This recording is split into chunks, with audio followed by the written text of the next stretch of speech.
The whole Kenny versus Spenny phenomenon was just as much of a shock to us. Before that, we were broke, living in LA, trying to sell scripts, hustling everyone and anyone we could find. No one in Hollywood was safe. You shouldn't do television interviews while you have something in your mouth. That's true. It was right around that time that Spenny and I realized we shouldn't be selling our scripts, we should be selling ourselves. And that's when things really blew up. Spencer, great speaking with you. It's been a long, long time, and wow, 2020 COVID edition. My friend, how did this all come back? Well, Rudy, this is, as everything Kenny and I do, it's somewhat layered and complicated. I can only give it to you from my perspective. Basically, Kenny, without any participation from me, which I credit him for, sold this show or got it going. I had no idea about it, but then all of a sudden I get the call saying he sold the show, and with it came a contract that was draconian, to say the least. Where we were once partners, he tried to make me an employee. He tried to grab all the ownership rights of this new show, blah, blah, blah. So then a big fight ensued, and he capitulated. I capitulated a bit. So I was happy. I was told that the show was going to be a COVID special. So I, being Spenny, prepared, reading up on COVID and all the information that I thought, people would be interested in talking about in the special. And when I got there, Kenny didn't seem to be all that interested in the COVID special, but rather wanted to both humiliate me and reach out to me to iron out old resentments from our creative partnership over the years. And that was my balancing act, trying to do a COVID special while at the same time being attacked by Kenny on very old issues in our friendship. And it was a half of an olive branch. He was sort of reaching out to me, and our relationship has gone through a whole lot in these many years way before television. So that's basically, I know that's complicated and long, but that's really what the special is. Well, let's go back to when you guys, how did you guys even meet in the first place? Let's talk about that. Let's remind fans on that. Well, our fathers were friends.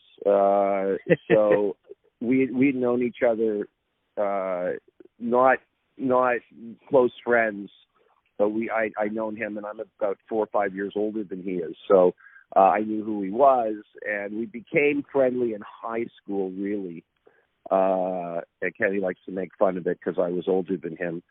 And, and we just really connected over music and comedy. We had a mutual love of the Beatles, and we were both comedy nerds, and we just started making films and little videos together, and everything just sort of snowballed from there. When this all came together, it was at a time when things were very raw on television, and it was almost as if do whatever you want, but entertain the audience. Did you guys realize what you guys were doing would not just be entertaining, but would literally be legendary? Well, I'm pretty humble, so I use the legendary status very sparingly. I appreciate that. Obviously, a lot of people find it that way. It's interesting. You'd have to ask Kenny, but of course he's too big and famous to do interviews. But he that was sarcastic and vindictive, just so you know. I guess while we were doing it, we sort of would pinch ourselves as edits were approved, because we sort of couldn't believe it, and the pushback was minimal, which is a credit to Canadian television, in my opinion. I think we knew what we were doing. I'll give you this much, that it was unique. And I think even in our live act, what Kenny and I have going is unique. I mean, unique in terms of both our minds, the way our minds work, and the differences in our personalities, in the reality of how long we've actually been friends, and we didn't sort of come together as a show business act.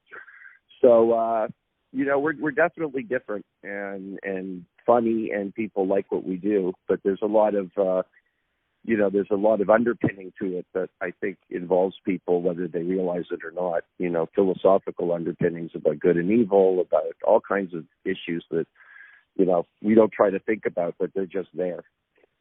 Who would come up with, and I'm going to use the term stunts, who would come up with these ideas? Well, sometimes, I think Kenny had a better handle on, I used to want to just do golf. You're talking about Kenny versus Spenny now, obviously. That's a long time ago. I would want to do like golf and badminton and I know any of those would be funny. But Kenny felt, and probably rightfully so, that the more stupid and crazy the competition sounded, the more attention we'd garner and the more interest. And he probably was right. So then once we started going down that path of just, who could sit on the cow the longest, who could eat more meat, et cetera, 90 episodes later, we both sort of contributed. I would say with the humiliation ideas, Kenny was, because he's a deranged human being, so he was very easily came up with those ideas where my brain just won't go there, which is one of the reasons why this thing works, right? I'm an only child. He grew up with siblings. So we come at life from very different perspectives, and I think that works for us comedically. The emotional and the anger part that would come out from time to time, how real was that? Oh, no, very real. I mean, I think a smart decision we made was within the context of a television show, and even with our live stand-up stuff, just keep it as real as possible. And that's just a general lesson to most artists, write about what you know. So usually I had to, in a sense, agree with Kenny versus Spenny to sort of be in the middle of a conspiracy against myself. And, if I ran away, there wouldn't be a TV show. So we always had to balance it with the work, what we were doing was a TV show. But within that, keeping it real was, I think, very important to the show's success, and people, really feeling what I was feeling. So my anger, he's a very frustrating guy. I mean, even now, and we're in a pretty good place in our relationship, he still frustrates the shit out of me. And by the way, I'm sure he would say the same thing about me. So, What did some of those, and again, I love to use the word stunts because, the competition, things like that, physically, what was that like for you to do that, for these weekly episodes? And did it ever affect you emotionally, even though this is for television and stuff? What was it like for you?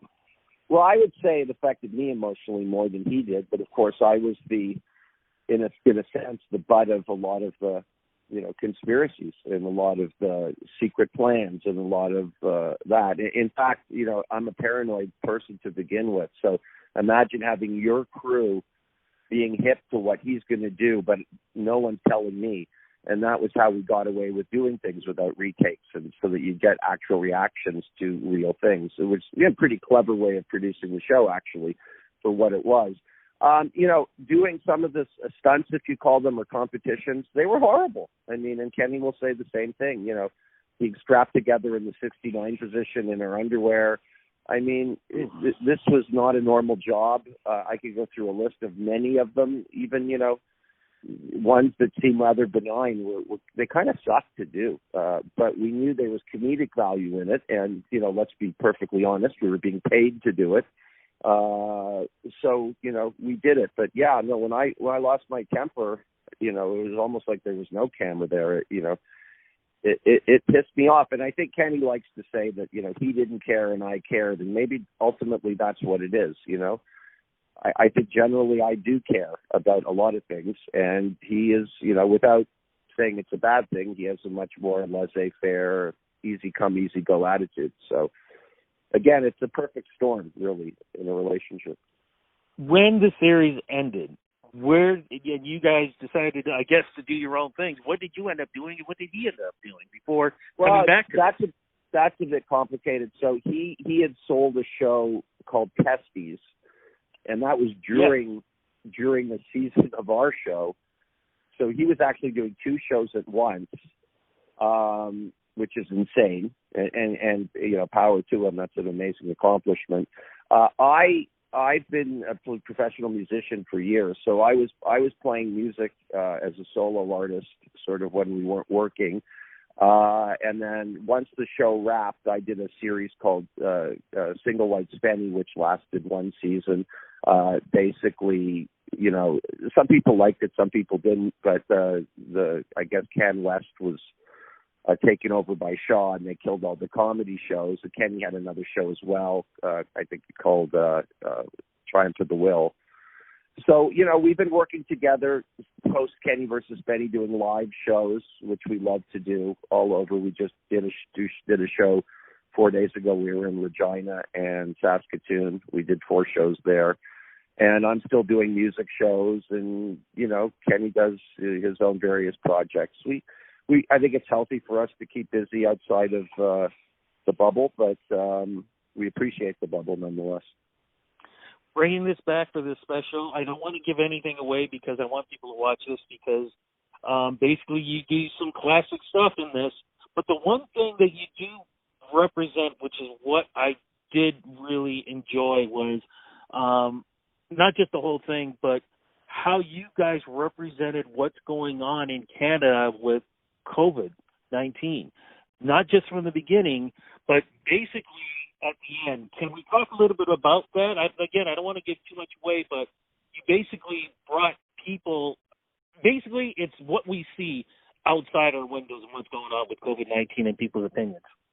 Yeah, well, Kenny directed it, and I think he made some, he went out and did some documentary-style interviews with people on the street that we could cut into it. And, you know, I was so wrapped up in the whole surprise of what it was on my end but when I, you know, watched the cut of it, I mean, I think Canada, although we're surging a bit right now, I think Canadians in general don't have that, you know, you're infringing on my freedom asking to wear a mask garbage, which seems to be happening in the States. So, you know, this is a difficult time, I think, for everybody. People have mental health issues, et cetera, et cetera.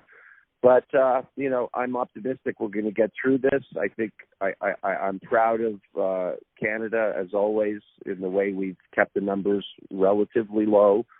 And the government seems to be on top of it, and we're listening to the scientists and all that stuff.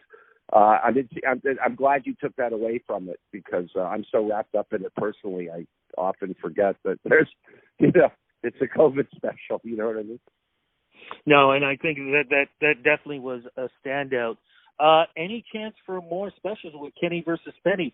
Can we do a Christmas special, COVID special? Could we do, you know, maybe 2021, the, you know, next edition of COVID-19? Is there more of this? Yeah. I honestly don't know the answer to that. We're always game if we, you know, we're pretty selective in what we do. We care about the franchise. We care about our, you know, what we've created as a partnership or whatever. I just don't have an answer because there's nothing solid right now. I mean, we've been asked this for a decade now, you know, what are we doing next? And this is the next thing. I mean, and it's a little special, and CBC Gem let us do it, and we're very grateful. So I really don't know. I'd be lying to you if I said there was anything going on. That doesn't mean there's not people trying to get us going, but we have nothing on the books, as they say right now, other than the special. Well, you know, I think people are really going to enjoy this. I think this is going to be great in looking at another unique way of what's going on in the world today, plus bringing back some of the good fun that you guys provided. Spenny, thank you so much for making time for doing this interview, but more importantly, thank you for what you guys did back in the day and what you're doing for us today. Okay, my pleasure. Thanks a lot, Rudy, and take care. Take care. Bye-bye. Bye-bye. He's like the brother I never wanted. Sometimes I hate his guts, but deep down, I love him. It's not going to be like last time. He has changed.